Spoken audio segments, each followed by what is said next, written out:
이 시간 우리에게 주시는 하나님의 말씀은 요엘 3장 14절에서 21절까지의 말씀입니다. 요엘 3장 14절에서 21절 함께 한 절씩 교독하시겠습니다. 사람이 많음이요 심판의 골짜기에 사람이 많음이요 심판의 골짜기에 여호와의 날이 가까움이라.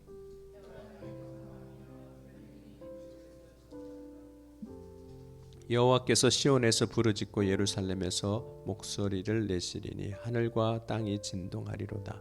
그러나 여호와께서 그의 백성의 피난처 이스라엘 자손의 산성이 되시리로다.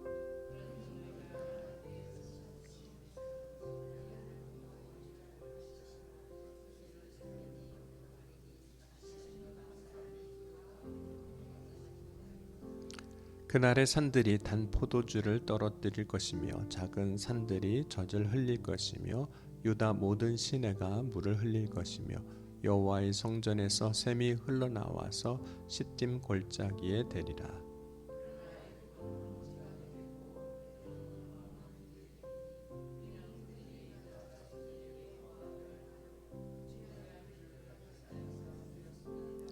유다는 영원히 있겠고 예루살렘은 대대로 있으리라.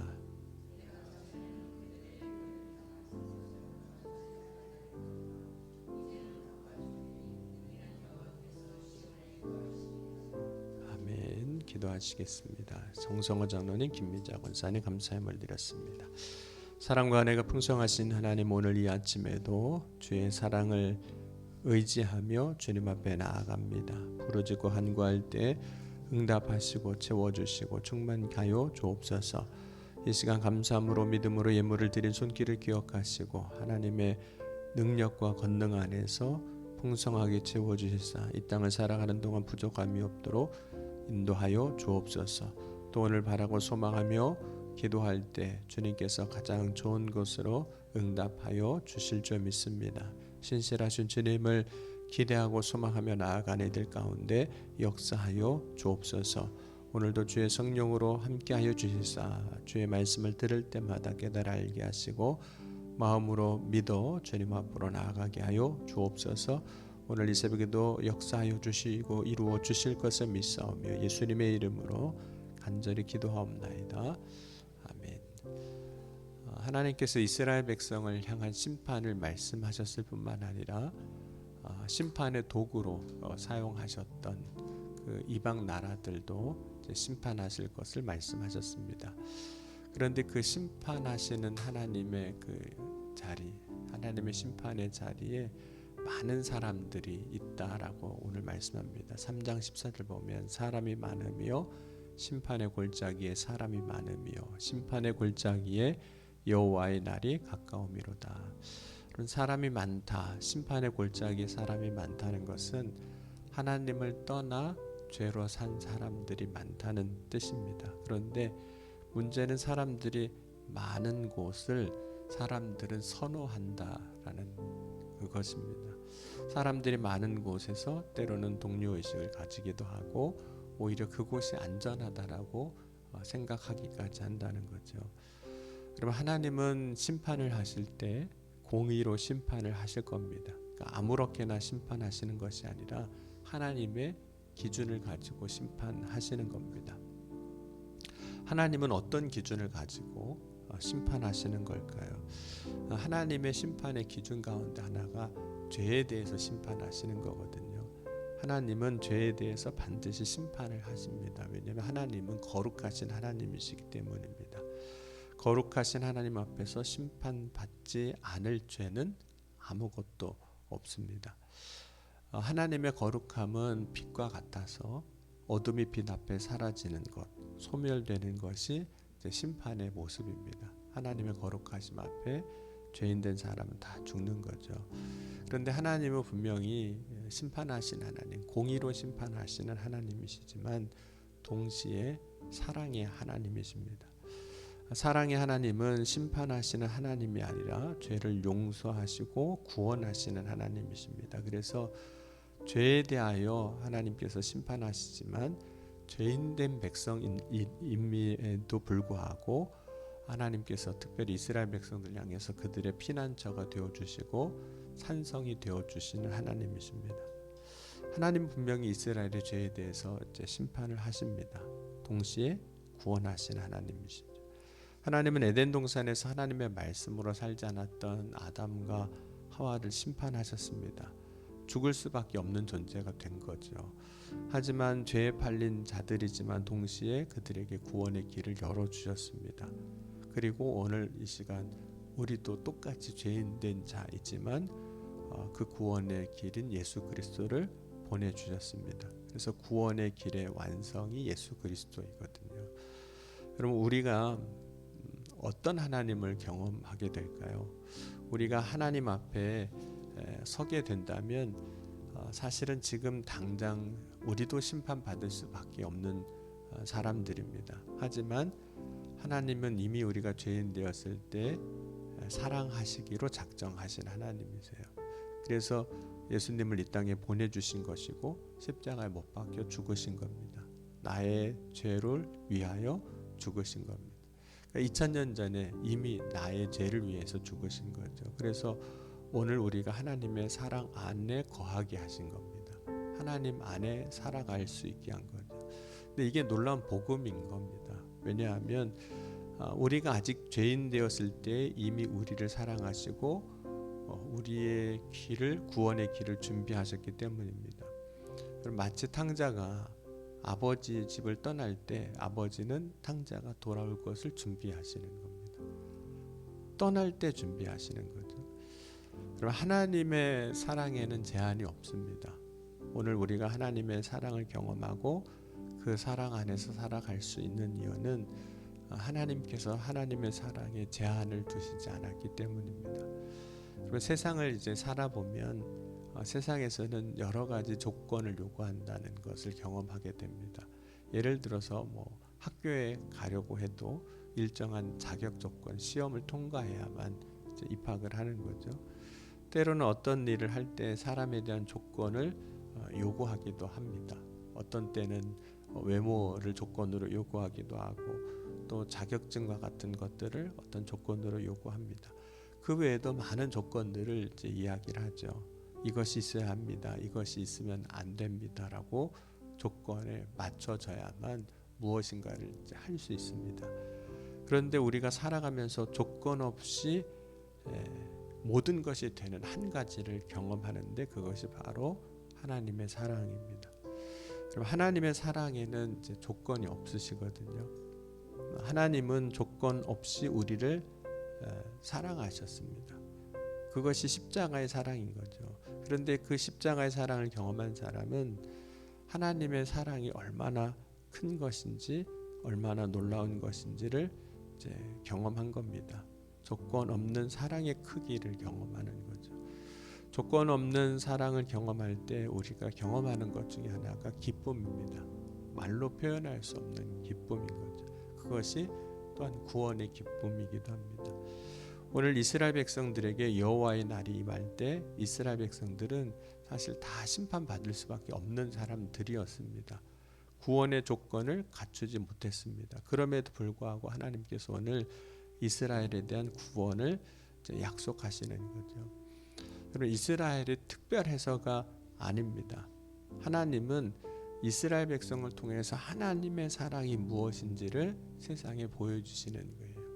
하나님의 사랑이 이런 거다라는 걸 보여주는 겁니다. 오늘 저와 여러분은 구원받았다는 사실이 하나님의 사랑이 무엇인지를 세상에 보여주시는 거예요. 제가 구원받은 게 하나님의 사랑이 무엇인지를 보여주시는 거죠. 내가 사랑받았다는 것이 하나님의 사랑이 무엇인지를 알게 해주시는 겁니다. 많은 사람들이 이제 목회자를 특별한 사람이라고 생각하는 경향이 있어요. 특별하다라고 생각을 해요. 그런데 특별한 게 아닙니다. 하나님의 사랑 안에서 다 똑같은 사람인 거죠. 그런데 다른 사람에게 하나님의 사랑이 무엇인지를 보여주기 위하여 택한 사람일 뿐인 겁니다. 이제 어제까지 사경회를 이제 하고 이제 끝났는데 마치고 이제 목사님하고 잠깐 이야기를 하면서 저한테 그런 얘기를 하시더라고요. 박 목사는 천상 목사인가 봐 이렇게 얘기를 하시는 거예요. 근데 그게 한편으로는 이제 뭔가 특별해 보인다 이런 이야기일 수도 있지만 목회에 대한 이야기를 하면서 목사로서의 사역을 잘 하고 있다 그런 이야기였습니다.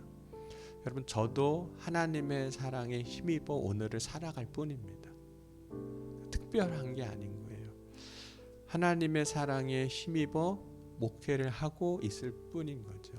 뿐만 아니라 여러분도 하나님의 사랑에 힘입어 살아가는 사람들인 겁니다. 하나님의 사랑에는 제한이 없는데 그 제한은 끝없이 주시는 그 사랑에서도 경험하는 거예요. 끝없이 사랑하시고 또 사랑하시고 또 사랑하시고 사랑에는 포기가 없거든요. 그래서 하나님이 끝까지 우리가 부족함에도 불구하고 또 사랑하시고 또 사랑하시는 겁니다. 이제 사경의 얘기는 아니지만 이제 목사님하고 어제 이야기하면서 자녀 얘기도 하게 됐어요. 그 목사님도 딸 있고 아들 있는데 딸은 자기가 알아서 잘한대요. 자기가 할 일 잘 찾아서 하고 뭐 필요하면 와서 아빠한테 뭐 맨날 달라는 건 돈밖에 없다고 하는데 일단 돈도 달라고 그러고. 그런데 지금 아들이 이제 대학교 요번에 3월에 군대를 제대하면 4학년으로 이제 복학을 하는데 4학년 복학하면 이제 부모는 이제 졸업할 걸 기대하지 않습니까? 이제 졸업하고 뭐 취업 준비를 하든 아니면 대학원에 진학을 하든 뭐 이런 걸 이제 할 거를 기대하는데 얼마 전에 아들하고 이야기하는데 아들이 그러더라는 겁니다. 아빠 수능 시험을 다시 봐야겠어. 이제 졸업해야 될 때인데 무슨 수능 시험을 다시 보려고 그러냐.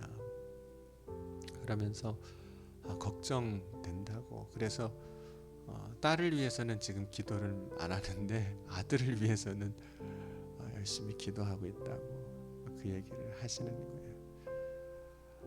그럼에도 불구하고 마지막에 목사님이 그 얘기를 하시는 거죠. 그런데 걔가 수능 다시 본다 그러면 어떻게 하겠어.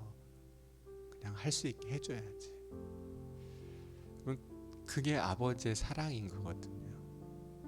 여러분 하나님의 사랑은 그 아버지의 사랑보다 더 큰 사랑인 겁니다. 때로는 우리가 부족하고 모자라고 넘어지고 실수해도 그래도 또 사랑하시고 또 세워주시고 또 일으켜주시고. 그럼 요한복음 13장 1절에 유월절 전에 예수께서 자기가 세상을 떠나 아버지께로 돌아가실 때가 이른 줄 아시고 세상에 있는 자기 사람들을 사랑하시되 끝까지 사랑하시니라. 하나님께서 이스라엘 백성들을 이제 택하셨습니다. 그런데 택한 그 이스라엘 백성들이 하나님 말씀에서는 너무 벗어난 때로는 우상 가운데 죄악 가운데 살아가는 그 모습 때문에 징계도 하셨고 심판도 하셨지만 그러나 여전히 그들을 사랑하시는 거죠. 그 이스라엘 백성들을 향한 사랑을 통해서 우리를 향한 하나님의 사랑이 무엇인지를 보여주시는 겁니다. 이스라엘 백성들이 특별해서 그렇게 더 사랑하시는 게 아니라 하나님의 사랑이 무엇인지를 이스라엘을 통해서 보여주시는 겁니다. 여러분 때로는 하나님의 사랑이 무엇인지를 나를 통해서도 보여주시는 겁니다. 여러분 오늘 그 하나님의 사랑에 힘입어 어려운 삶과 환경 가운데 있지만 오늘도 승리하는 저와 여러분이 될 수 있기를 주의 이름으로 간절히 축원합니다. 기도하시겠습니다. 사랑과 은혜가 풍성하신 하나님 아버지 감사합니다. 오늘 이 아침에도 주의 사랑과 은혜 가운데 거하게 하시고 우리는 여전히 부족하고 연약하나 끝없는 하나님의 사랑으로 우리 가운데 역사하여 주시니 감사합니다. 오늘 그 사랑에 힘입어 이기는 승리의 삶을 살아갈 수 있도록 역사하여 주옵소서. 오늘 그 사랑에 힘입어 감사함으로 주님 앞에 나아갈 수 있는 믿음의 삶이 되게 하여 주옵소서. 오늘도 그 하나님의 사랑에 힘입어 찬송하는 믿음의 삶으로 세워줄 수 있도록 역사하여 주옵소서. 오늘도 주님을 바라고 소망하며 간구합니다. 주여 역사하시고 응답하시고 고치시고 회복하게 하여 주옵소서. 특별히 이 새벽에 간절히 구할 때 우리의 연약한 육신을 치료하시고 회복하게 하시고 사람의 힘과 능력과 방법으로 할 수 없사오니 하나님께서 친히 역사하여 주시옵소서. 그리하여 강건함을 입고 하나님의 영광 가운데 세워지는 주님의 백성들로 서게 하여 주옵소서. 이 시간 우리의 마음에 답답함과 어려움이 있다면 이 시간 위로하여 주시고 하나님의 사랑을 경험하여 다시금 기쁨이 넘치는 감사가 넘치는 믿음의 삶이 되게 하여 주옵소서. 오늘 이 새벽에도 주의 성령으로 역사하실 때 하늘의 영광과 은혜가 충만케 하여 주실 것을 믿사오며 사랑이 많으신 우리 주 예수 그리스도의 이름으로 감사하며 간절히 기도하옵나이다. 아멘.